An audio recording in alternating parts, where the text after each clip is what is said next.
Nama saya Hafiz Akbar Fadila dari kelas 12 IPA 4. Saya akan menjelaskan tentang unsur radioaktif. Semenjak ditemukannya sinar X pada tahun 1895 oleh Wilhelm Conrad Röntgen, para ilmuwan menyadari bahwa beberapa unsur dapat memancarkan sinar-sinar tertentu. Meski pada saat itu para ilmuwan belum bisa memahami hakikat sebenarnya dari sinar-sinar tersebut, serta mengapa unsur-unsur memancarkannya. Pada tahun 1896, Anthony Henry Becquerel mengamati bahwa beberapa gram uranium memancarkan radiasi yang dapat menembus kertas hitam yang menutupi plat fotografi. Sedangkan pada tahun 1898, sepasang ilmuwan, Marie Curie dan Pierre Curie, mengamati bahwa radiasi dari uranium dapat menyebabkan terbentuknya unsur baru. Marie Curie menciptakan istilah keradioaktifan atau juga radioactivity untuk proses radiasi atau pemancaran sinar oleh suatu unsur. Sinar yang dipancarkan disebut sinar radioaktif, sedangkan unsur yang memancarkannya disebut unsur radioaktif.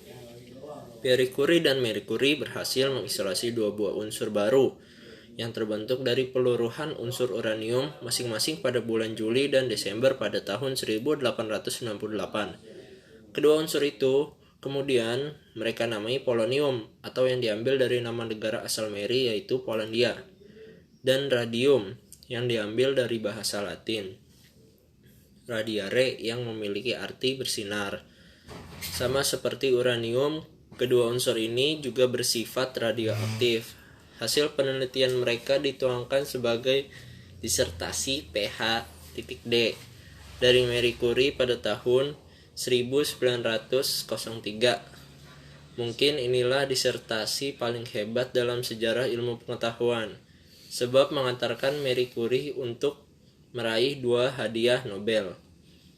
Tahun itu juga Marie dan Pierre Curie bersama-sama dan Becquerel meraih hadiah Nobel bidang fisika untuk jasa mereka bertiga di bidang penelitian keradioaktifan. Kemudian pada tahun 1911, Marie Curie memperoleh hadiah Nobel bidang kimia untuk penemuan unsur polonium dan radium.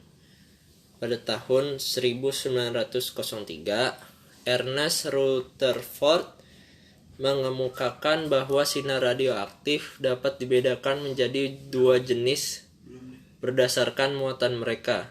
Sinar radioaktif yang bermuatan positif diberi nama sinar alfa dan tersusun dari inti-inti helium. Sedangkan sinar radioaktif yang bermuatan negatif diberi nama sinar beta yang tersusun dari elektron-elektron. Sementara itu, Paul Ulrich Villard menemukan sinar radioaktif yang ketiga, yaitu sinar gamma yang tidak bermuatan. Sinar gamma adalah suatu bentuk radiasi elektromagnetik dengan panjang gelombang yang lebih pendek dari sinar X. Sifat-sifat radioaktif.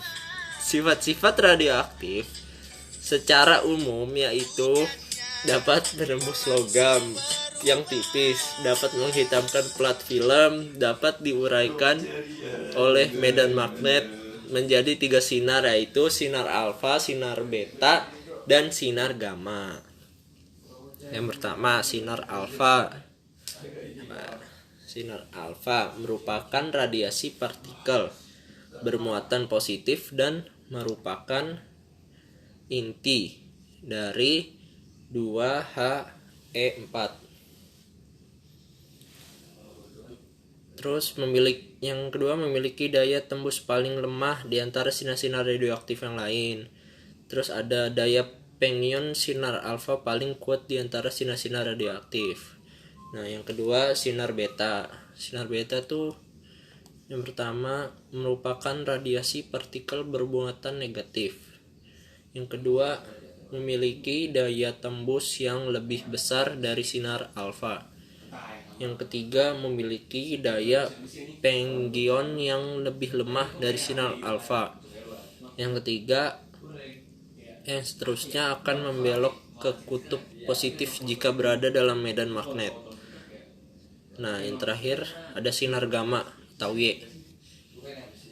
Sinar gamma tuh yang pertama merupakan radiasi elektromagnet dengan energi tinggi, tidak bermuatan dan tidak bermassa. Dan yang kedua memiliki daya tembus yang paling besar di antara sinar-sinar radioaktif.